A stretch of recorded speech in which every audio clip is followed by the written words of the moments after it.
Hi, I'm Veronica, a somatic yoga teacher and a Thai massage therapist, and I would like to invite you for an intuitive sun salutations. So first of all, you can stand at the top of the mat and start walking on the spot, allowing your feet to land wherever they want to land. Then you could start shifting your weight a couple of times between your toes and the heels, landing somewhere in the middle, in the center of the feet. Check that you are not locking your knees. Keep a micro bend there. Imagine that something is pulling you by the top of the head until your heels float off the ground, and then allow the heels to slowly drop away, fall away, and land gently and softly. Now wait until your inhale will lift your relaxed arms out and up above the head. Give the weight of the arms to the shoulders and exhale, lower the arms. Try it a couple of times, so wait until the inhale, lift the arms out and up, and as you exhale, lower them. And maybe next time you could even lift your gaze. Start opening the back of the body. You could place the hands on the thighs and then round your back. Bring the chin to the chest as you slide the hands down towards the knees. Breathe to that back body and then slowly give the weight through the feet to come back to vertical position. You could do it a couple of times, sliding the hands down, rounding the back consciously, and then slowly coming back to that vertical position, tucking the head somewhere above the pelvis.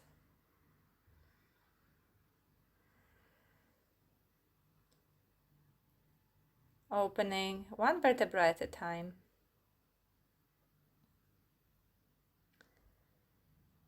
Let's go down again, but this time you can bend the knees more, bend the hips more, and fold all the way down. Keep the knees as much bent as necessary. You could shift your weight a couple times between the toes and the heels, and maybe you can give the weight now through the feet and slowly roll up again, one vertebra at a time, with the head coming up last. So take your time as you roll up and try again, rolling down, opening one vertebra at a time, fold all the way forward, belly resting on the thighs, head relaxed, arms, shoulders hanging. Maybe you even want to sway your upper body from side to side, noticing how it opens the side body and the different sections of the spine. You could even bend one knee at a time as well, or draw some number 8s with the hips. Be creative. Do anything that opens the parts of the body that still feel stiff. Give the weight through the legs and slowly roll up one vertebra at a time. Head coming up last. At the end of this movement, you could lift the arms out and up. And then exhale, lower the arms. Notice how it feels. Give yourself a second there.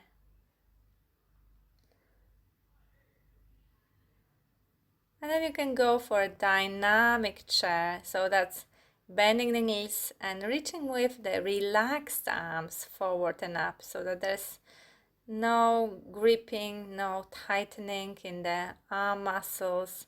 And it's really that interplay between giving the weight and finding the rebound as you're coming back. Next time you could dive with a long spine and rest in the forward fold again, and then find your bouncy legs. Shift the weight more to one foot. That releases the other foot, which you can now bring up towards the buttock and then make a big step backwards, up and back. So you're landing on those bouncy legs. And you can come into a lunge. You might want to move your foot out to give yourself more space. You could use the blocks or the books underneath your hands if you're feeling that you're rounding the back. And then you could start exploring there in any way you wish. For example, drawing some spirals or circular motions with the hips, noticing how it affects the hips, your legs, your back. You're not really trying to attain any pose, you're just exploring. And you can have your hands much higher now on the blocks. And then lift the back knee and find that bounciness, the springiness in the legs, eventually stepping that other leg forward. Keep the knees bent as you slowly roll up. You could add the arms out and up at the end of this movement and release arms. Again, a moment to notice.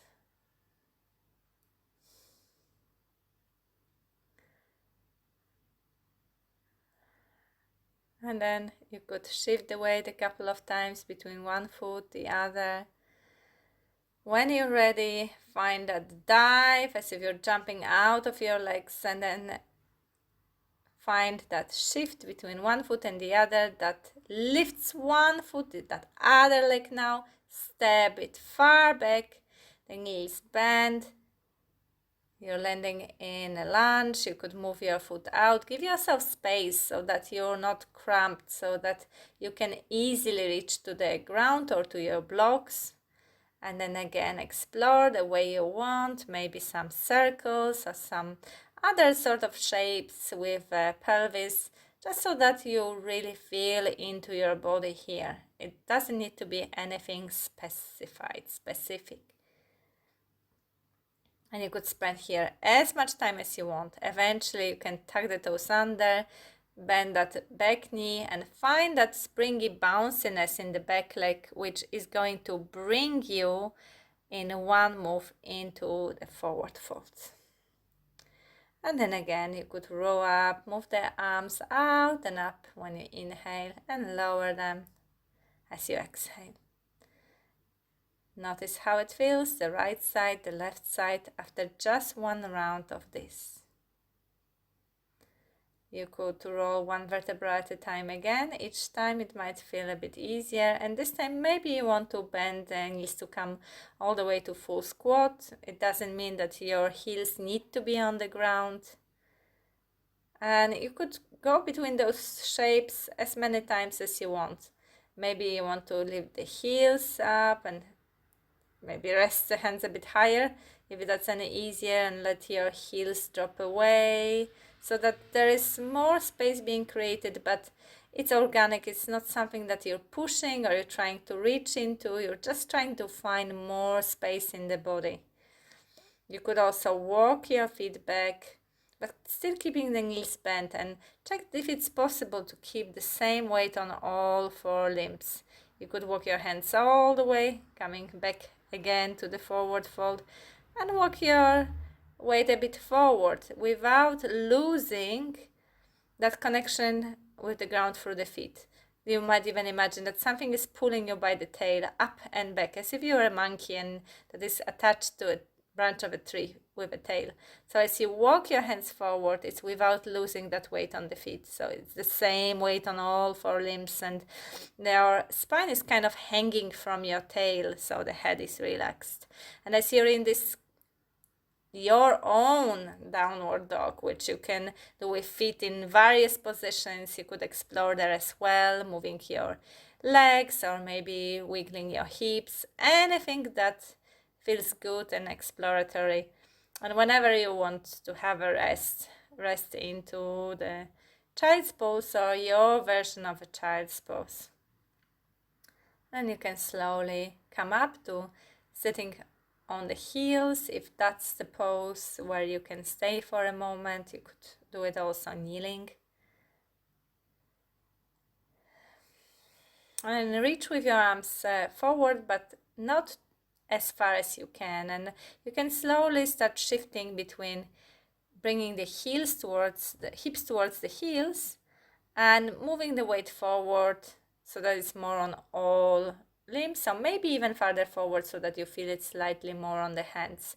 But whatever you do, Check that there is no stiffness in the hips. You might wiggle them around, that you're not collapsing into your wrists or in the space between the shoulder blades, and that there is a connection between the top of the head and the tail. So you might want to roll forward, eventually allowing your pelvis to drop and allow your chest to reach forward. It doesn't really need to be looking exactly this way. You might want to stop at any point towards this, but the point is there to find that wave that moves through the spine. So it comes through the rounding, and then you're allowing the hips to drop, the chest to move forward without collapsing in the shoulders or in the wrists. And that might bring you eventually to the lying on the front. And as you're lying on the front, you could wiggle your hips and massage through the front of the pelvis and through the belly. You might want to move your arms out and stay just on your fingertips, like spider fingers, elbows pointing somewhere towards the sky, and explore a wavy movement from this position. So keeping really stable and rooted lower body and a mobile spine without using too much of pushing through the hands. That's why you have only fingertips on the ground. You could also wiggle your shoulders side to side, create some more mobility in the shoulder girdle, in the upper back. And whenever you're happy with this, you could come back, tuck the toes under and sit in a toe squat. So toes tucked under, sitting on the heels. Maybe you prefer to move to squat or stay in the toe squat. And then rest your hands quite close towards you and check that you're not collapsing into your wrists, but you're also not pushing away, that you're not collapsing between the shoulder blades, that there is connection between the head and the tail. Eventually open the legs underneath you and let your tail again reach up and back like that tail of a monkey. Maybe you want to make some little movements with the hips, and perhaps you feel like rolling forward and you might keep it there, or you might roll all the way forward. You might need to wiggle your way with the hands so that you give yourself space to try, maybe just for a second, a plank or a dynamic version of it. And then you could tuck the toes under and again roll forward, feeling that wave moving through your body. Land on the front again. So you could do it any number of times, and you might move between the down dog and up dog, between rolling up to standing. You could play with it the way you want. Those are just the elements that you could mix and match in a way that works for your body this moment. And then you can always finish by standing for a while to feel how it changed for you. I hope that you're going to treat it more like an inspiration rather than following it step by step. And don't forget to subscribe to my channel to see more of that inspiration. Thanks you very much.